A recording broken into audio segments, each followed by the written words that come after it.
Abra sua Bíblia comigo, por gentileza, no livro de Atos dos Apóstolos, capítulo 17,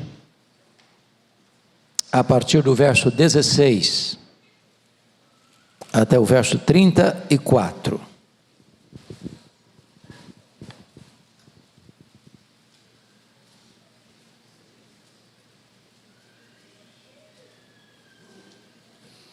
Atos 17, a partir do verso 16. Está escrito: enquanto Paulo os esperava em Atenas, o seu espírito se revoltava em face da idolatria dominante na cidade. Por isso dissertava na sinagoga entre os judeus e os gentios piedosos, também na praça, todos os dias, entre os que se encontravam ali. E alguns dos filósofos, epicureus e estoicos, contendiam com ele, havendo quem perguntasse: que quer dizer esse tagarela?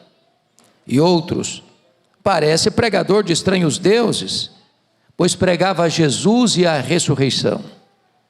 Então, tomando-o consigo, o levaram ao Areópago, dizendo: poderemos saber que nova doutrina é essa que ensinas, posto que nos trazes aos ouvidos coisas estranhas? Queremos saber o que vem a ser isso. Pois todos os de Atenas e os estrangeiros residentes de outra coisa não cuidavam, senão dizer ou ouvir as últimas novidades. Então Paulo, levantando-se no meio do Areópago, disse: senhores atenienses, em tudo vos vejo acentuadamente religiosos, porque passando e observando os objetos de vosso culto, encontrei também um altar no qual está inscrito: ao Deus desconhecido. Pois esse que adorais sem conhecer é precisamente aquele que eu vos anuncio, o Deus que fez o mundo e tudo o que nele existe, sendo ele Senhor do céu e da terra. Não habita em santuários feitos por mãos humanas, nem é servido por mãos humanas como se de alguma coisa precisasse, pois ele mesmo é quem a todos dá vida, respiração e tudo mais. De um só fez toda a raça humana para habitar sobre toda a face da terra, havendo fixado os tempos previamente estabelecidos e os limites da sua habitação, para buscarem a Deus, se porventura tateando o possam achar, bem que não está longe de cada um de nós, pois nele vivemos, nos movemos e existimos, como alguns dos vossos poetas têm dito, porque dele também somos geração. Sendo, pois, geração de Deus, não devemos pensar que a divindade é semelhante ao ouro, à prata ou à pedra, trabalhados pela arte e imaginação do homem. Ora, não levou Deus em conta os tempos da ignorância. Agora, porém, notifica aos homens que todos, em toda parte, se arrependam, porquanto estabeleceu um dia em que há de julgar o mundo com justiça, por meio de um varão que destinou e acreditou diante de todos, ressuscitando-o dentre os mortos. Quando ouviram falar de ressurreição de mortos, uns escarneceram, e outros disseram: a respeito disso te ouviremos noutra ocasião. A esta altura Paulo se retirou do meio deles. Houve, porém, alguns homens que se agregaram a ele e creram. Entre eles estava Dionísio, Areopagita, uma mulher chamada Dâmaris, e com eles outros mais. Meus amados, o apóstolo Paulo, o grande bandeirante do cristianismo, o grande desbravador do reino de Deus, o paladino da fé, o maior apóstolo, o grande plantador de igrejas, depois de passar por cidades da província da Macedônia e de ser perseguido em cada uma delas, chega às pressas, fugido de Bereia, na cidade de Atenas, a capital intelectual do mundo, a terra dos grandes luminares do pensamento e da filosofia, a terra de Péricles, a terra de Sócrates, a terra de Platão, a terra de Aristóteles, dos homens que encheram bibliotecas com a sua erudição. Mas curiosamente, nessa cidade tão bafejada pela cultura humana, tão aspergida pelo entendimento filosófico, aquela cidade estava mergulhada em trevas densas da ignorância espiritual. E nos informa o texto, escrito por Lucas, que Paulo teve seu espírito completamente abalado, seu espírito se revoltava em face da idolatria dominante na cidade. Uma cidade tão culta, mas tão cega, bafejada pela cultura humana, mas tão ignorante, com a mente tão iluminada pela filosofia humana, mas tão obtusa para entender as verdades divinas. A situação era tão grave, que Plínio chegou a dizer, naquele tempo, que havia mais de 30.000 estátuas dedicadas aos deuses em Atenas. Suetônio chegou a dizer que para cada pórtico havia uma divindade. Isso levou Diógenes a satirizar com a cidade de Atenas, saindo em pleno meio-dia, só a pino, com a lanterna na mão, procurando atentamente alguma coisa. Quando alguém, surpreendido pela sua atitude inusitada, perguntou: o que você procura, Diógenes? E ele respondeu: eu procuro um homem, porque nessa terra só tem deuses. Diz a Bíblia que Paulo não só sente seu espírito revoltado com essa idolatria dominante na cidade, mas ele também faz alguma coisa. Porque diz a Escritura que ele vai para a sinagoga e vai dissertar com judeus e gentios piedosos aos sábados, porque era uma ponte de contato, porque essas pessoas já acreditavam no Antigo Testamento, e o que Paulo precisava fazer é mostrar que o Messias que ele está pregando era de fato aquele que era apresentado no Antigo Testamento. Mas diz o texto que todos os dias Paulo ia para a praça, e a praça grega não era apenas uma praça como as nossas, de bancos e jardins, mas era a ágora, onde os pensadores, os filósofos debatiam suas ideias, onde eles colocavam a sua cosmovisão. E lá nesta praça, diz a Bíblia que Paulo discute com os filósofos epicureus e estoicos. Quem eram eles?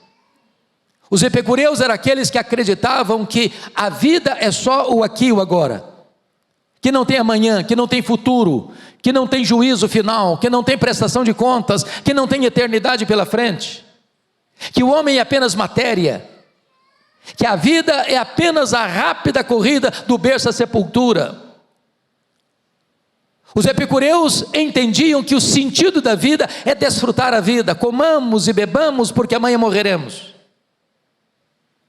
E Paulo, ao discutir com esses filósofos, reprova a teoria deles, o pensamento deles, dizendo: não, tem juízo sim, tem prestação de contas sim, tem acerto sim, e Deus já estabeleceu o dia, e Deus já escalou o juiz, e Ele é o reto juiz, e todos terão que comparecer perante esse juiz para dar contas da sua vida. Mas Paulo também discute com os estoicos. Quem eram os estoicos? Panteístas. Acreditavam que a vida era marcada por um destino cego. Em outras palavras, você não pode mudar o cenário da sua vida. É como se fosse a teologia de Gabriela Cravo e Canela: eu nasci assim, eu cresci assim, eu vou morrer assim. E Paulo vai mostrar para essa gente que é possível mudar sim, porque há uma possibilidade de arrependimento, há uma possibilidade, uma necessidade que todos, em toda parte, se arrependam, e em se arrependendo há uma nova vida, há um novo coração, há uma nova família, há uma nova pátria, há uma nova esperança. Diz a Escritura que está aqui em Atenas o maior pregador do Evangelho. Só que para os gregos, esse pregador é um tagarela, chamam-no de tagarela, e a ideia de tagarela na língua original é a ideia de tico-tico no fubá. É alguém bebericando sementes nas fontes, é alguém que fala sem saber o que fala, é alguém que fala sem conhecimento de causa, é alguém que não tem um conhecimento genuíno das coisas para estar falando. Para esses tão iluminados atenienses, o Evangelho, a verdade de Deus, é coisa estranha, É uma nova doutrina, eles não sabem nada. Por quê? Porque Paulo está pregando sobre Jesus e a ressurreição. Acostumados com seu panteão de tantos deuses, imaginaram até que Paulo estivesse pregando sobre duas novas divindades, uma masculina e outra feminina. Mas o Deus verdadeiro para eles também era o Deus desconhecido. Meus amados irmãos, o curioso é que essas coisas se repetem aqui, em São Paulo, Rio de Janeiro, Brasília, mundo afora. O fato das pessoas terem um brilhante conhecimento, de percorrerem com muita desenvoltura pelo corredor do saber humano, e terem cursos e mais cursos de pós-graduação, de mestrado, de doutorado, de pós-doutorado, e serem verdadeiras enciclopédias vivas, não significa que elas tenham ao mesmo tempo entendimento espiritual. As coisas espirituais se discernem espiritualmente. Há pessoas que conseguem devassar a grandeza do universo, os intrincados aspectos da ciência, mas não chegam um palmo na frente do seu nariz no que tange as coisas espirituais. É o que está acontecendo em Atenas. É o que acontece nas grandes universidades, é o que acontece nos grandes centros do saber humano, mundo afora. Eles estão presos ao ateísmo, como os epicureus. Eles estão presos ao panteísmo e ao materialismo, como os estoicos. Eles estão presos ao fatalismo, como os estoicos. Eles estão abraçando o politeísmo e eles estão abraçando o misticismo. Eles estão envoltos numa tosca idolatria. E Paulo está pregando Jesus e a ressurreição. Ele está anunciando que o Deus Todo-Poderoso, aquele que é o Criador do universo, aquele que preexiste ao princípio, esvaziou-se a si mesmo, assumiu a forma de servo, humilhou-se até a morte, e morte de cruz. Mas também Deus o Pai o exaltou sobremaneira, e lhe deu o nome que está acima de todo nome, para que o nome de Jesus se dobre todo o joelho, nos céus, na terra e debaixo da terra, e toda língua confesse que Jesus Cristo é Senhor. Paulo anuncia na terra da filosofia o Cristo que foi morto, mas ressuscitou e está vivo pelos séculos dos séculos. Então diz a Escritura que eles levam Paulo ao Areópago. O Areópago não era apenas uma elevação rochosa, e até hoje na cidade de Atenas, mas uma espécie de tribunal, onde as grandes questões da cidade eram decididas.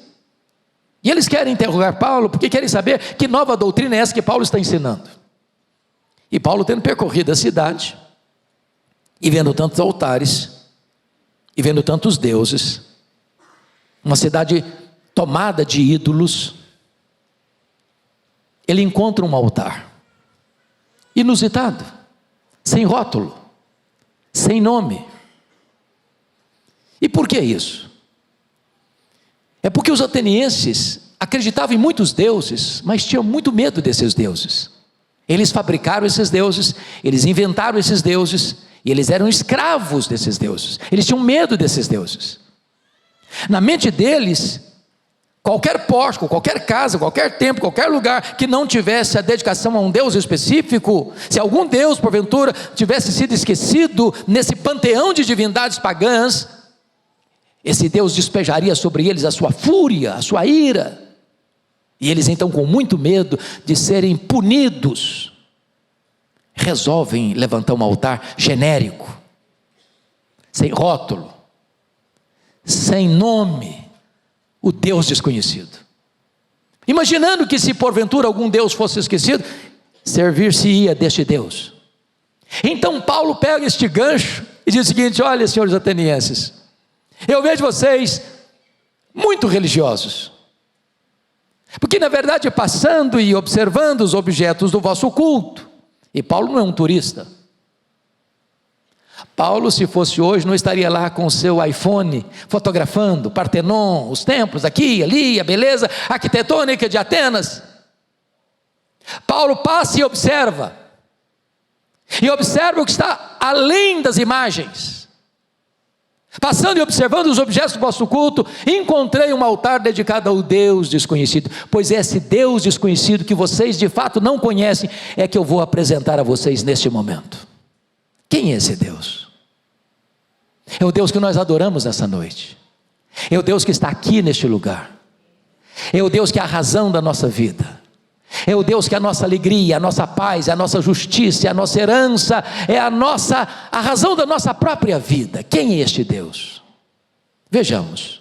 Em primeiro lugar, meus amados irmãos, este é o Deus Criador. Versículo 24, o Deus que fez o mundo e tudo que nele existe. E mais, versículo 26, de um só fez toda a raça humana.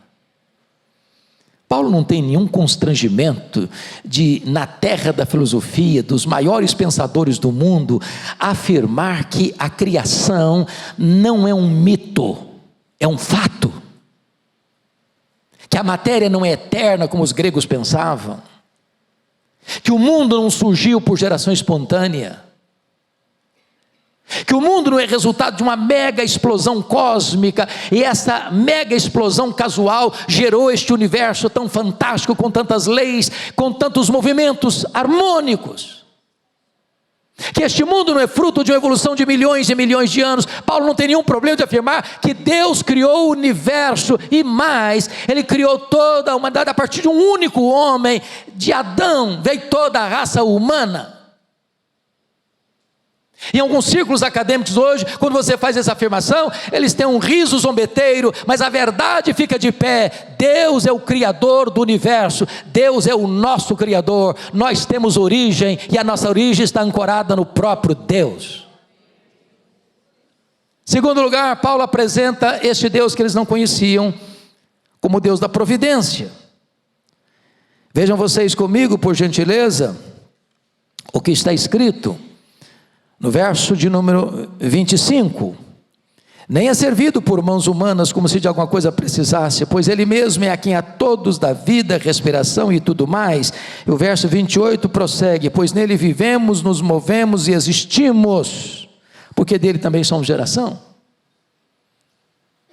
Esse Deus não é aquele que criou e largou para lá. Ele é o Deus que sustenta.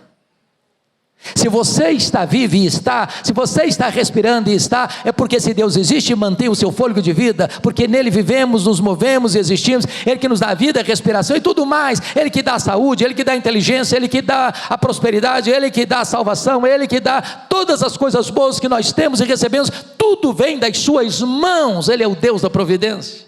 Ele é o Deus que cuida de nós. Paulo apresenta esse Deus que os atenienses não conhecem em terceiro lugar, e vai nos informar, no verso de número 24, notem comigo, que Ele é o Senhor, sendo Ele Senhor do céu e da terra, e não habita em santuários feitos por mãos humanas. Ele não pode ser feito por mãos humanas, Ele não é um ídolo fabricado, Ele não é um ídolo imaginado pela mente humana. Ele não consegue ficar preso num templo, num pórtico, num altar. Ele não é uma imagem. Ele é o Senhor dos céus e Ele é o Senhor da terra.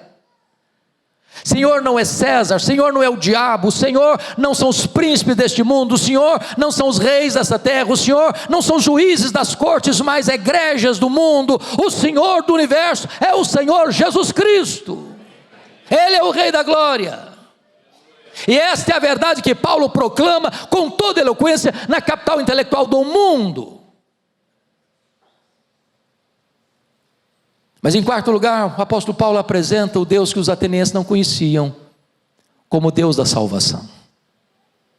Versículo 18, somos informados de que Paulo pregava Jesus, e pregava a ressurreição. Meus amados irmãos, é tão importante isso, porque nós vivemos num mundo que até reconhece a importância de Jesus. Para uns Jesus é um mestre, para outros Jesus é um espírito iluminado, para outros Jesus até um revolucionário, para outros Jesus é um grande mestre moral, para outros Jesus veio e dividiu a história ao meio. Mas não basta apenas reconhecer que Jesus é uma figura importante, isso não é suficiente. É preciso que ele tenha preeminência.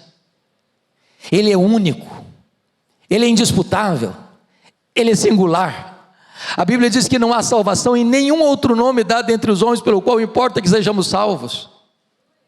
A Bíblia diz que ele é a única porta que dá acesso a Deus. A Bíblia diz que ele é o único caminho que nos conduz a Deus. A Bíblia diz que ele é o único mediador entre Deus e os homens. A Bíblia diz que é o único que pode dar vida eterna. E a não ser que você venha a Jesus, e a não ser que você se renda a Jesus, e a não ser que você se entregue a Jesus, e a não ser que você creia em Jesus, não há esperança de vida eterna para você, porque só nele há vida eterna. Mas em quinto lugar, Paulo apresenta o Deus que eles não conheciam como Deus do juízo. O Deus que um dia virá, o Rei da Glória, como cantamos aqui hoje. E ele vai se assentar no seu trono. E ele vai julgar as nações. Grandes e pequenos, ricos e pobres, doutores e analfabetos, cientistas e indoutos, religiosos e ateus, homens e mulheres. Todos estarão lá. Terão que comparecer perante ele. E o tribunal dele é o tribunal de justiça. Lá ninguém vai dar um jeitinho. Lá ninguém vai subornar. Lá não tem coisas a trapacear e a falsear a verdade. Seu tribunal é justo. É por isso que a Bíblia diz o seguinte, que hoje, agora, Deus requer de todos, em todo lugar, que se arrependam. Sabe por quê? Nenhum ser humano, por mais benemérito, por mais predicados morais que ostente, é capaz de chegar diante desse reto juiz, para pleitear sua causa, fiado na sua própria justiça. A Bíblia diz que naquele dia nós vamos dar conta, diz a Escritura, de todas as palavras frívolas que proferimos. Aquilo que você falou, você não se lembra mais, mas está registrado nos anais do tribunal do céu. A Bíblia diz que naquele dia nós vamos dar conta das nossas obras, aquilo que você fez, seu pai não viu, sua mãe não viu, seus filhos não viram, sua família não viu, sua igreja não viu, a sociedade não viu, Deus viu, Deus estava lá. Nós vamos prestar conta naquele dia das nossas omissões. A Bíblia diz que se você sabe que deve fazer o bem e não faz, nisso você está pecando. A Bíblia diz que nós vamos prestar conta naquele dia dos nossos próprios pensamentos, dos nossos próprios desejos, porque Deus vai julgar o segredo do coração dos homens. Ninguém, absolutamente ninguém, consegue passar nesse filtro, nessa peneira fina do tribunal de Deus. É por isso que precisa se arrepender. Arrependimento é uma mudança de mente, arrependimento é uma mudança de coração, arrependimento é uma mudança de atitude. Sem arrependimento não tem salvação. Sem arrependimento não tem chance de você chegar até Deus. Sem arrependimento não tem possibilidade de você entrar no céu. Quando o apóstolo Paulo termina esse sermão, esse discurso em Atenas, a partir do verso 32, confira comigo. 3 decisões aconteceram. A primeira decisão, está aí no verso 32, está escrito, que ouvindo falar de ressurreição de mortos, uns escarneceram. E por que uns escarneceram ouvindo falar de ressurreição de mortos? Porque nós estamos falando de uma cidade grega. E os gregos eram regidos pelo pensamento dualista, ou seja, para os gregos a matéria era essencialmente má, e o espírito era essencialmente bom. Então os gregos negavam a criação, a encarnação e a ressurreição. Eles não entendiam como uma alma que fora liberta pela morte da clausura do corpo, pudesse voltar ao corpo. Esse era o pensamento grego. Então escarneceram. Eles não abriram mão da sua ideia fixa da sua filosofia. E a não ser que nós desapeguemos de determinadas filosofias humanas, nós jamais poderemos receber o Evangelho. Segundo lugar, está escrito verso 32, que outros disseram assim: a respeito disso te ouviremos noutra ocasião. Adiaram a decisão. E aqui está um grande risco. Adiar a decisão mais importante da vida. Porque você e eu não administramos o nosso futuro. Você e eu não podemos garantir que estaremos vivos daqui a 5 minutos. Você e eu não podemos certificar a nós mesmos que Deus nos dará outra chance, outra oportunidade. Você e eu não podemos mudar o nosso próprio coração. É Deus quem dá o arrependimento para a vida, é Deus quem dá a fé salvadora, é Deus quem regenera. E é por isso que a Bíblia diz assim: se hoje você ouvir a voz de Deus, não endureça o seu coração. Hoje é o dia oportuno, amanhã pode ser tarde demais.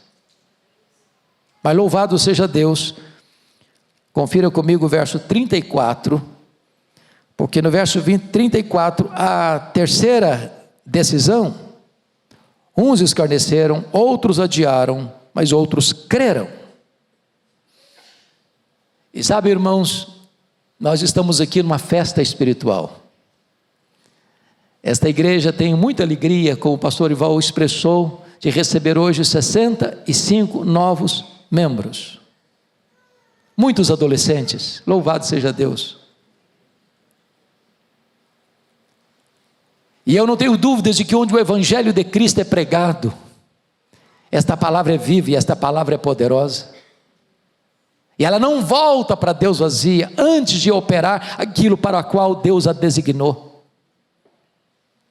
E a nossa convicção é de que Deus vai trazer nesta noite, neste lugar, a fé salvadora, e haverá salvação também nesta casa, nesta noite, neste lugar, para a glória de Deus. Eu quero orar com você, porque esta é a noite da sua decisão, da sua entrega, de você se render ao Deus que os atenienses não conheciam, mas você conhece como o Senhor, o nosso Deus e Pai, Deus e Pai de nosso Senhor Jesus Cristo. Você conhece o nosso doce e amável Salvador Jesus Cristo, aquele que nos amou e a si mesmo se entregou por nós. Você conhece o amado Espírito Santo, que tão bondosamente nos regenerou e escolheu habitar dentro de nós e fazer do nosso frágil corpo o santuário da sua morada. Curva sua fronte, por favor, e ore comigo nesta noite.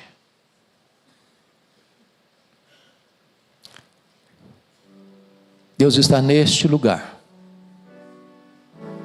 e Ele é o Deus que salva, que perdoa, que liberta, que transforma. Nenhuma religião pode mudar sua vida, nenhuma igreja em si pode mudar sua vida, nenhuma filosofia humana ou ideologia humana pode transformar sua vida. Mas você está aqui hoje, o Espírito Santo está neste lugar, e Ele é poderoso para aplicar esta palavra ao seu coração. Você sair daqui hoje salvo pela graça, com a garantia de que o Espírito Santo habita em você, que seu nome está escrito no livro da vida.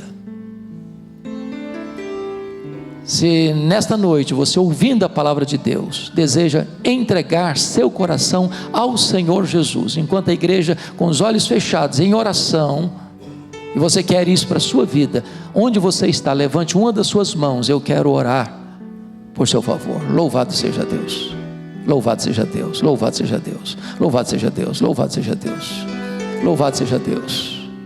Aqui, louvado seja Deus. Mais alguém? Louvado seja Deus. Lá na galeria, levante a sua mão, se você está tomando. Louvado seja Deus. Mais alguém? Louvado seja Deus. Ah, Senhor, nós te adoramos, porque Tu és o Deus da salvação, o maior de todos os milagres, nos tirando das trevas para a luz, da escravidão para a liberdade, da morte para a vida. Segura firme a mão destes que nesta noite tomam esta decisão, e dá-lhes a alegria, e dá-lhes a segurança da vida eterna em Cristo Jesus. Nome bendito em quem te oramos e exaltamos nesta noite. Louvado seja o teu nome, em nome de Jesus. Aleluia. Amém.